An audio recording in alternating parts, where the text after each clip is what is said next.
at pagpapala na mabigyan ako ng pagkakataon upang maipahayag ang sarili sa pagtalunton sa mga nagpupumpugang pwersa ng ideya at pagsasapantaha sa buhay at pakikipabuhay partikular sa bahagi ng neoliberal na estado ng bansa.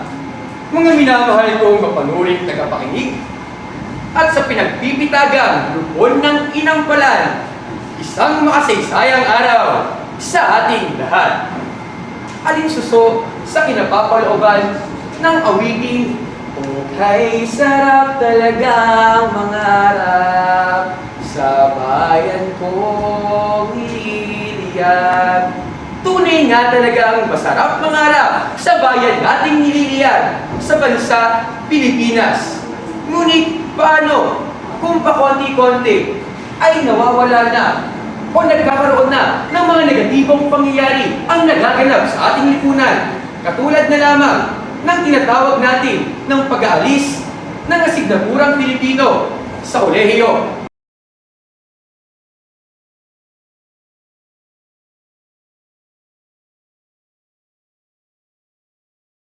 But as for me, I tell you today, I have passed through the hardest of all physical trepidations and hardships known to man.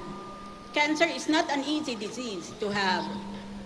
And still, thereafter, I decided, after consultation with my panel of doctors from St. Luke's Hospital, that it should be up to me to decide on whether or not I should campaign for president again. My answer is this: do you want a clean government? Do you want a courageous government?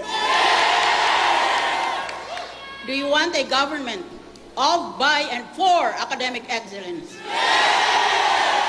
If that is the case, do you want me to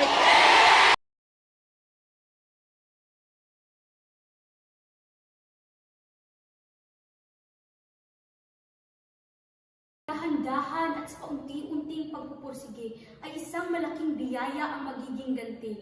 May magagawa ang isang mutyang tulad ko, may maitutulong ang mahinahong tinig, at may maiaambak ang natututo sa paraang pinagsisikapan ng sarili. Tayo ang pag-asa ng ating bayan, madaba man o gumapang sa hirap. Laban lang, dahil ang mga ito ang magiging pundasyon natin kapag tayo naman ang maglilingkod at sasabak sa bakbakan.